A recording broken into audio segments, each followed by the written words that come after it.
پورا ماہ مقدس ہے، لیکن عبادت میں، سجدوں میں، روزوں میں گزارنا نصیب فرمائے۔ پھر اللہ تعالیٰ ماہ رمضان شریف کی قیادت سے محفوظ فرمائے۔ پل بھر میں سال گزر گیا۔ کل کی بات ہے کہ ہم ماہ رمضان شریف کے روزے رکھ رہے تھے۔ ایک لمحہ بھی بہت زیادہ محسوس ہوتا ہے کہ لمحہ ہے، اس سے پہلے سال گزر گیا۔ کچھ پتا نہیں، کوئی علم نہیں، ہم نے کیا کھایا، کیا پیا، کیا کیا، لیکن نامہ اعمال جو ہے وہ، عمل کی کتاب جو ہے وہ لکھی جا چکی ہے۔ یہ زندگی صرف اسی کو ہم دیکھ لیں کہ پل بھر میں سال گزر گیا۔ فرشتے سب تک قبر سے اٹھائیں گے نا تو انسان اپنی آنکھیں ملتا ہوا اٹھے گا اور فرشتوں سے پوچھے گا کہ مجھے کیوں اٹھایا گیا، اس نیند سے کیوں بیدار کیا گیا، میری قبر کو کیوں شک کیا گیا۔ اس وقت فرشتوں سے کہیں گے کہ تم نے دنیا میں زندگی گزاری تھی، اس کے حساب و کتاب کے لیے تمہیں آپ دربار الہی میں پیش ہونا پڑے گا۔ تو انسان اپنی آنکھیں ملتا ہوا یہ کہے گا کہ کیا میں دنیا میں کیا تھا، پھر اس کو یقین نہیں آئے گا کہ کیا فرشتے سے انسان کہے گا کہ کیا میں واقعی دنیا میں کیا تھا۔ تو فرشتے کہیں گے کہ ہاں تم نے ایک لمبی زندگی گزاری تھی، ایک لمبی زندگی، اس کا حساب و کتاب آپ کو دینا ہوگا۔ یہ زندگی کی حقیقت ہے۔ پیدا ہوئے، بچپن گزرا، شادیاں ہوئی، بچے ہیں، جوانی ہے، کھیل کود ہے، مصروفیات ہیں، دن ہیں، رات ہیں، سردیاں، گرمیاں، تغیر و تبدل، زمانے گزر گئے، کوئی یقین نہیں۔ پیچھے دیکھیں تو ایک اندھیرا ہے، یعنی یقین نہیں ہوتا کہ ہمارا بھی بچپن گزرا تھا، جوانی تھی، ہم پڑھنے گئے تھے سکول میں، پیچھے میں اندھیرا ہے۔ بس ایسے انسان جیسے کہتے ہیں نا، خواب غفلت میں زندگی گزر گئی ہے، ایک خواب میں گزر گئی، خواب، یہ زندگی ایک خواب ہے، ایک خواب ہے۔ جب یہ آنکھیں بند ہوگی نا ظاہری، اس وقت دل کی، باطن کی، قلب کی آنکھیں کھول جائیں گی، پھر انسان زندہ ہو جائے گا۔ اب ہم سو رہے ہیں، سو رہے ہیں، کوئی علم نہیں ہے۔ پل بھر میں سال گزر گیا، پھر ماہ رمضان شریف آ گیا۔ دعا کریں کہ اللہ کریم ماہ رمضان شریف کی جی بھر کے عبادت کرنے کی توفیق عطا فرمائے۔ حضور نے فرمایا کہ اللہ کریم فرماتا ہے، حدیث قدسی ہے، کہ جس کی زندگی میں ماہ رمضان شریف آیا وہ اپنے گناہوں کو نہ بخشوا سکا، اپنی بخشش نہ کروا سکا، اللہ فرماتا ہے وہ ہلاک ہو جائے، تباہ ہو جائے۔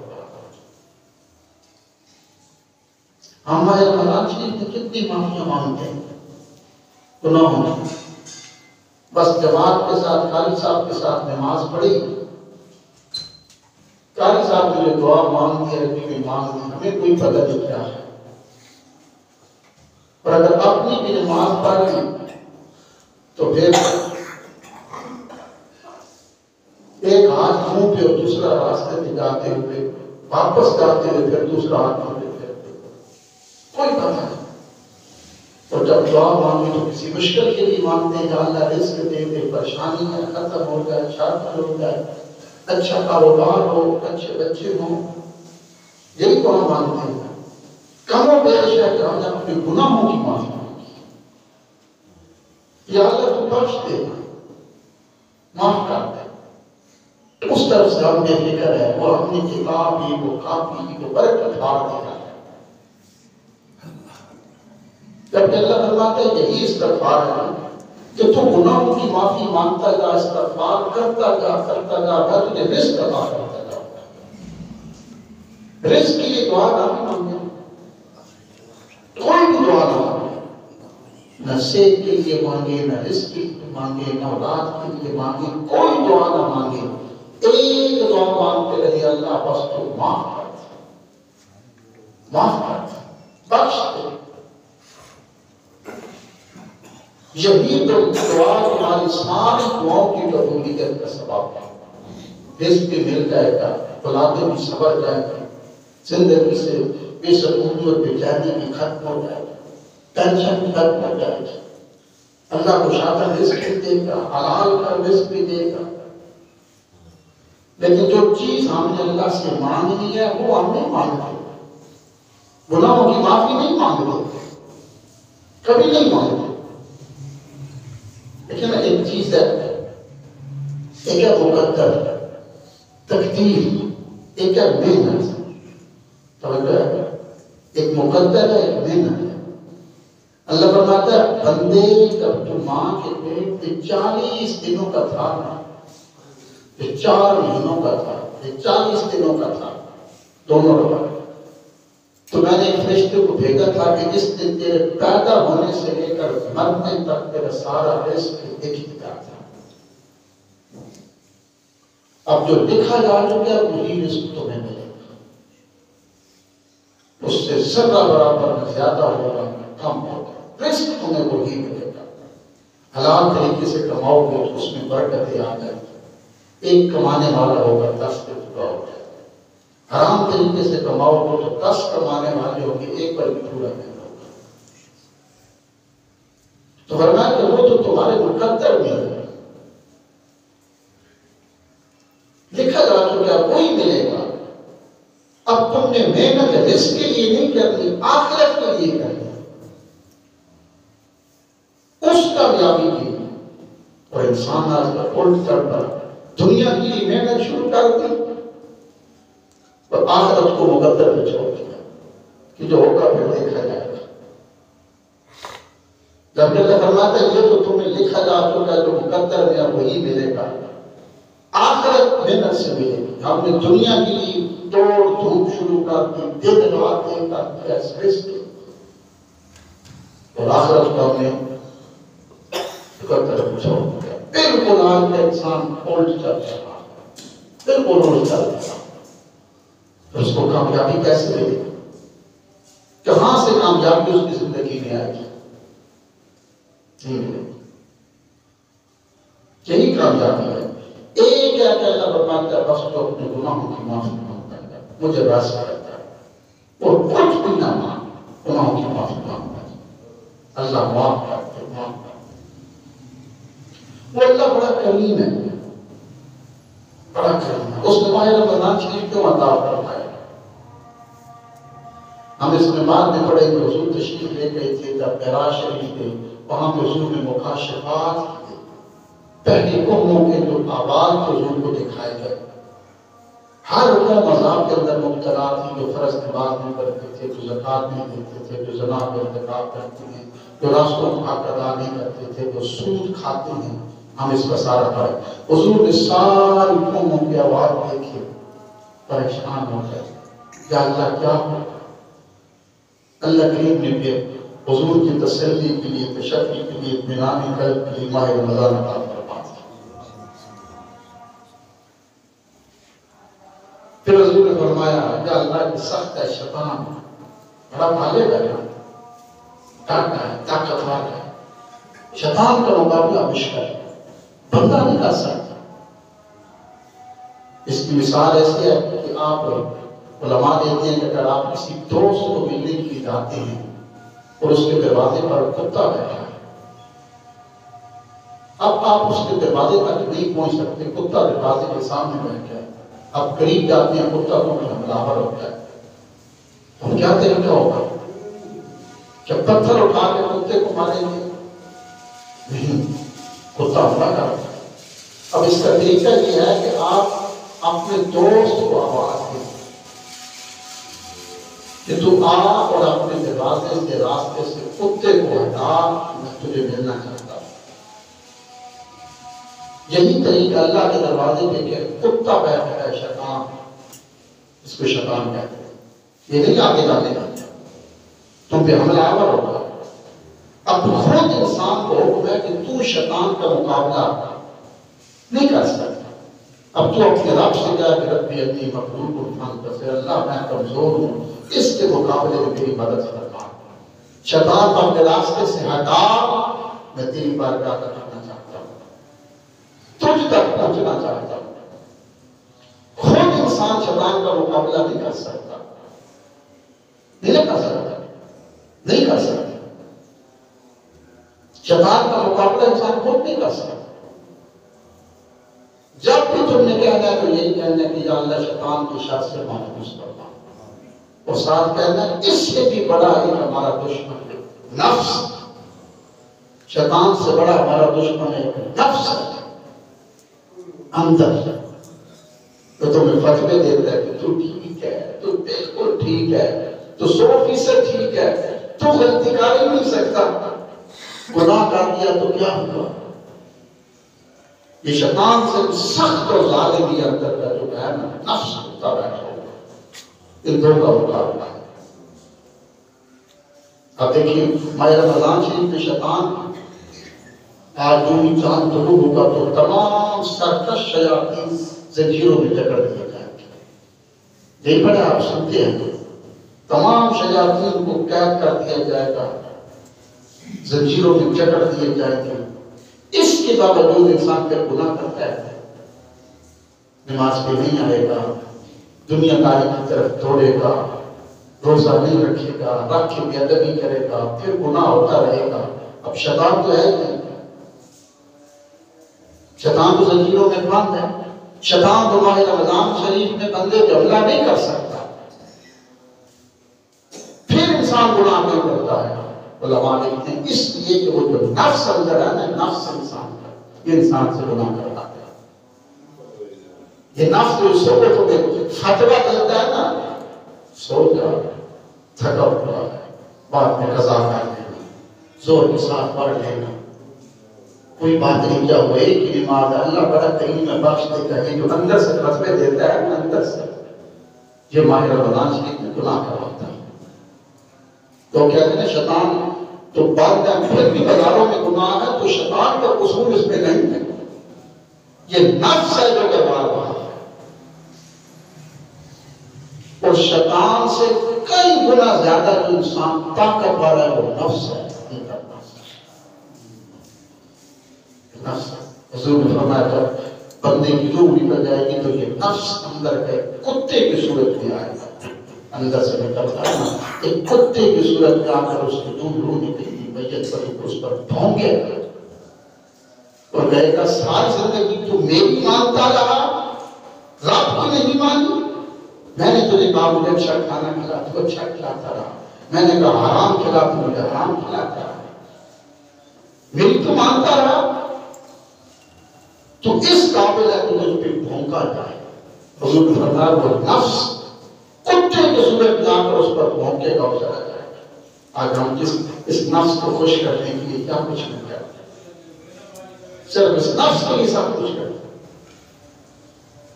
تو جب بھی دعا مانگا کرے تو یہی یا اللہ شیطان کے شر سے اور نفس کے شر سے محفوظ کرنا۔ شیطان پھر تک حملہ آور ہوتا ہے لیکن نفس کو اندر رہتا ہے۔ حضور نے فرمایا کہ جو شیطان ہے نا، یہ بھی انسان کی رگوں میں خون کی طرح دوڑتا ہے، انسان کی رگوں میں سے خون دوڑتا ہے۔ ان شیاطین تاسع علی ابن آدم، حضور نے فرمایا شیطان ہر وقت انسان کے دل کے ساتھ چمٹا رہتا ہے۔ حضور نے فرمایا جب صبح اٹھو نا وضو کرنے لگو تو ناک کو 3 دفعہ کھڑا کرو، حضور کے حدیث پاک میں آتا ہے۔ کیوں؟ حضور نے فرمایا اس لیے کہ شیطان رات تمہاری ناک پہ بیٹھ کے گزارتا ہے، ناک کے نتنوں میں بیٹھ کے گزارتا ہے، پوچھا کہ حضور کیوں؟ تو حضور نے فرمایا اس لیے کہ شیطان نام کے غیر کر رات کو جانتا ہے کہ جو بھی شاید اگر رات کی شروع نکلنے لگے گی تو میں اس کا ایمان چھین لوں گا۔ تو یہ دو ہمارے دشمن انسان کے، شیطان اور نفس۔ اب ماہ رمضان شریف میں شیطان جکڑ دیے گئے، آج جو ہی چاند طلوع ہوگا جہنم میں بند کر دی جائیں گی، جنت میں سجا دی جائیں گی، آسمانوں کے دروازے کھول دیے جائیں گے اور تمام شیاطین کو جکڑ دیا جائے گا، زنجیروں میں بند کر دیا جائے گا۔ اللہ فرماتا ہے بندے تیرا یہی شکوہ تھا نا کہ یا اللہ میں تیری دربار میں آنا چاہتا ہوں، مسجد میں آنا چاہتا ہوں، نماز پڑھنا چاہتا ہوں، راستے میں شیطان کھڑا ہے، وہ نہیں آنے دے گا، وہ طاقتور ہے، وہ غالب ہے، وہ نہیں آنے دے گا۔ اللہ فرماتے ہیں تیرا یہ شکوہ تھا، میں 1 مہینے کے لیے اس تیرے شکوے کو بھی ختم کر دیتا ہوں، تیرے راستے صاف کر دیتا ہوں، تو شیطان کو زنجیروں میں جکڑ دیتا ہوں۔ اب راستہ صاف ہے، شیطان راستے میں نہیں ہے۔ آپ اللہ بندے کو آنا، آپ آنا، تیرا راستہ میں نے صاف کر دیا۔ اللہ فرماتا ہے 1 مہینہ بندے، 1 مہینہ اگر تم نے 5 وقت کی نمازیں پڑھی تو میں رب ہو کر تجھے بتاتا ہوں کہ پورا سال کی برکت سے تیری نماز قضا نہیں ہوگی۔ اور اگر تمہیں ماہ رمضان شریف میں نماز تراویح میں یا ویسے قرآن کریم کی تلاوت کی، پڑھتا رہا، سنتا رہا، اللہ فرماتا ہے میں تم سے وعدہ کرتا ہوں کہ سارا سال تیری زبان تلاوت قرآن سے تر رہے گی اور تیری زبان پر قرآن کی تلاوت جاری رہے گی، گھر میں جاری رہے گی۔ قرآن کا نمازوں کا نور اور ان کا سایہ پورا سال دے پر سایہ پانے کرے گا۔ پریشانی، مشکلات، رزق کی کمی، ٹینشن یہ تمہارے نزدیک نہیں آنے گی۔ یہ تو اللہ کا وعدہ ہے۔ یہ ماہ رمضان شریف اور اللہ نے ہمیں یہ ماہ رمضان شریف عطا فرمایا، ہم پورا مہینہ اس میں پڑھتے رہتے ہیں۔ جیسے میں نے پہلے میں یہ بیان کیا تھا، ماہ رمضان شریف آنے والا تھا تو پیارے حضور کھڑے تھے، حضور کہتا ہے بند کا دونوں ہاتھوں سے اٹھتا ہے اٹھانے لگے تو صحابہ نے کہا حضور کہیں توڑ کا ارادہ ہے؟ تو حضور نے فرمایا نہیں، بلکہ آج اللہ کا مہمان ہمارے پاس آ رہا ہے، میں اس کے استقبال کے لیے، اس کو خوش آمدید کہنے کے لیے اپنے آپ کی تیاری کر رہا ہوں۔ اور یاد رکھیے ماہ رمضان شریف آتا ہے یہ اللہ کا مہمان ہے، ہر بندے کے پاس آتا ہے۔ جب ہر بندے کے پاس آتا ہے 1 مہینہ اس کے پاس گزارتا ہے، اور 1 مہینہ گزارنے کے بعد پھر یکم شوال کو عید کا چاند شروع ہوگا، یہ واپس آ جاتا ہے اللہ میں، یہ اللہ کا مہمان ماہ رمضان سے۔ پھر ہر بندے کا نام لے کر اس کی پوری رپورٹ اللہ کے دربار میں پیش کرے گا، یا اللہ میں تیرے بندے کے پاس کیا تھا، اس نے میرا بڑا ادب کیا، بڑی اس نے مہمان نوازی کی، وہ روزے رکھتا رہا، روزے کا ادب کرتا رہا، نماز تراویح پڑھتا رہا، سحری افطاریاں کرتا رہا، اس نے کوئی گناہ نہیں کیا۔ اللہ میں اس میرے بندے پہ بڑا راضی ہوں، اس نے میری بڑی مہمان نوازی کی۔ اللہ فرمائے گا کہ تو راضی ہے نا اس کو، وہ کہے گا اللہ میں راضی ہوں، اللہ فرمائے گا کہ تو راضی ہے نا اس پر میں بھی راضی ہوں۔ پھر پورے سال کی اس کا رزق، اللہ کی برکتیں اور کامیابیاں سکون اس کے مقدر میں لکھ دیا جائے گا۔ یہ روزے کی گواہی پہ ہوگا۔ آج ہمارے پاس وہ مہمان آئے گا، آج شام کو اس کا انتظار ہوگا کہ وہ مہمان اللہ کی بارگاہ سے اترنے والا ہے، ہمارے گھر میں آئے گا۔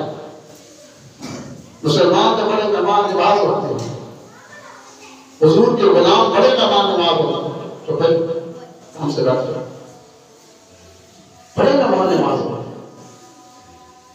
تو جب حضور نے یہ دیکھا نا تو حضور نے فرمایا صحابہ سے، جب پہلا ماہ رمضان شریف تھا کہ صحابہ سے حضور نے فرمایا مدینہ تشریف آنے ماہ رمضان شریف آ رہا، یہ نیکیاں کمانے کا مہینہ ہے۔ تو حضور نے بیان فرمایا نا، اس کی عظمت و شان بیان فرمائی، ماہ رمضان شریف اس میں بڑی برکتیں ہیں، فرض ہے، ان کے کئی گنا ان کو بڑھا دیا جاتا ہے، ہر نیکی کو بڑھا دیا جاتا ہے اس کے ثواب کو۔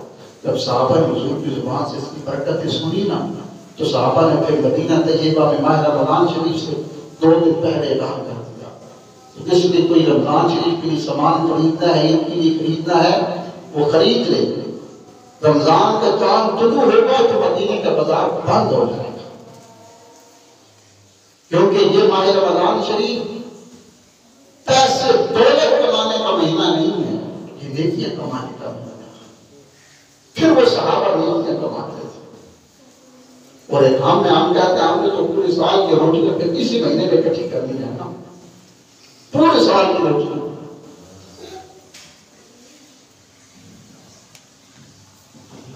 اس میں بڑی برکت ہے۔ میں حدیثیں پڑھ رہا تھا کافی، اب ترغیب اور ترغیب میں دیگر کتابوں میں حضور نے فرمایا کہ جب ماہ رمضان شریف آتا ہے نا تو پھر کیا ہوتا ہے، جو اللہ کے عرش کو جو فرشتوں نے اٹھا رکھا ہے نا، جو سب سے اللہ کے نزدیک مقرب فرشتے ہیں، مقرب فرشتے، حضور نے فرمایا کہ وہ جو فرشتے ہیں نا وہ ماہ رمضان شریف میں روزہ دار جب بھی دعا کرتے اس کی دعا پہ آمین کہتے ہیں، اللہ کے مقرب فرشتے۔ اور فرشتے جس کی دعا پہ آمین کہہ دیتے ہیں پھر اس کی دعا نہیں، پورا ماہ رمضان شریف حضور نے فرمایا جب بھی کوئی بندہ دعا کرتا ہے روزہ دار، وہ فرشتے جنہوں نے اللہ کا عرش اٹھا رکھا ہے اس کی ہر دعا پہ آمین کہتے ہیں۔ اور اگلی حدیث پاک میں نے پڑھی، حضور نے فرمایا کہ جب بندہ سحری کرتا ہے پھر افطاری تک ہر گناہ سے بچتا ہے، روزے کا ادب کرتا ہے، دریا کی سمندر کی ساری مچھلیاں اس کی بخشش کی دعا کرتی رہتی ہیں۔ وہ مخلوق گناہوں سے پاک ہے، وہ پاک مخلوق ہے گناہوں سے۔ وہ جو ایک مرتبہ دعا کر دیتی ہے نا، اللہ ان کی دعا کو رد نہیں کرتا۔ ویسے آگے حضور نے فرمایا کہ اللہ تعالیٰ نے میری امت کو 5 ایسے انعامات عطا فرمائے ہیں جو پہلی امتوں میں کسی کو نہیں تھی۔ پہلا انعام ماہ رمضان شریف عطا فرمایا۔ حضور نے فرمایا کہ ماہ رمضان شریف کی پہلی رات آتی ہے نا، انشاءاللہ اس وقت آنے والی رات یہی ہو، جب پہلی رات آتی ہے اللہ کی اپنی پوری مخلوق پر ایک نظر کرم فرماتا ہے، نظر فرماتا ہے۔ حضور نے فرمایا کہ جس پر وہ نظر پڑ جائے اور جو ارادہ رکھتے ہیں کہ ہم ماہ رمضان شریف میں عبادت کریں گے انہیں پہ وہ نظر پڑے گی۔ حضور نے فرمایا جس پر وہ نظر پڑ جائے گی پھر اللہ اس کو دنیا آخرت کا کوئی بھی عذاب اور مشکل میں مبتلا نہیں کرے۔ حضور نے فرمایا اللہ دوسرا انعام یہ فرماتا ہے کہ روزہ دار کے منہ کی جو بھوک کی وجہ سے پیدا ہوتی ہے، اللہ فرماتا ہے کہ یہ مجھے جنت کی خوشبو عنبر کی خوشبو سے بھی زیادہ پیار ہے۔ اس خوشبو کو جو ہمارے منہ کی روزے کی وجہ سے پیدا ہوتی ہے نا، جنت کی حور بھی یہ پیدا کرتی ہیں، اللہ یہ خوشبو جو روزہ داروں کے منہ کی ہے نا یہ خوشبو ہمیں عطا کرتی ہے، یہ وہ خوشبو ہوتی ہے۔ اور تیسری فرمایا حضور نے یہ ہے کہ پورا سال جنت کو سجایا جاتا ہے، پورا سال جنت کو سجایا جاتا ہے، آراستہ و فراستہ کیا جاتا ہے۔ جنت پہلے خوبصورت ہے اور پھر پوچھا جاتا ہے کہ یا اللہ پورا سال جنت سجائے گی کیوں؟ تو اس کی آواز آتی ہے اللہ کے دربار سے، جنت کو آواز آتی ہے کہ میرے بندے کو جو تھکاوٹ جو محنت مشقت روزہ رکھ کے کرتے رہے نا تجھے ان کے لیے تیار کیا، وہ تجھ میں آئیں گے تو آرام پائیں گے۔ اور پھر جب آخری رات آتی ہے ماہ رمضان شریف کی اس وقت پھر اللہ کریم فرماتا ہے کہ میں نے آج سارے روزہ داروں کو بخش دیا۔ تو پھر ایک بندے نے کھڑے ہو کے پوچھا کہ حضور وہ لیلۃ القدر کی رات ہے؟ تو حضور نے فرمایا نہیں، وہ لیلۃ القدر کی رات ہے، تو آخری رات ہوگی۔ اللہ فرمائے گا کہ بندہ جب مزدوری کرتا ہے پھر اس کام کی اجرت دی جاتی ہے، اس کی یہ اجرت ہے کہ اللہ نے اس کے سارے گناہوں کو بخش دیا۔ دیکھیے روزہ ایسی چیز ہے، اللہ نے فرمایا کہ ہر عمل کا اجر دوں گا، جنت دوں گا، حوران کرسی ہوں گی، سب کچھ ہوگا، ہر عمل کا اجر دوں گا۔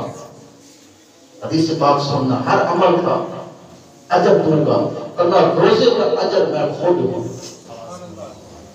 اس کو میری زیارت، میری ملاقات نصیب ہوگی قیامت کے دن روزہ دار کو۔ یہ کیوں فرمایا؟ اس لیے فرمایا کہ ہر عمل میں ریاکاری ہو سکتی ہے، نماز میں، عمرے میں، حج میں، زکوٰۃ میں، ہر عمل میں ریاکاری آ سکتی ہے۔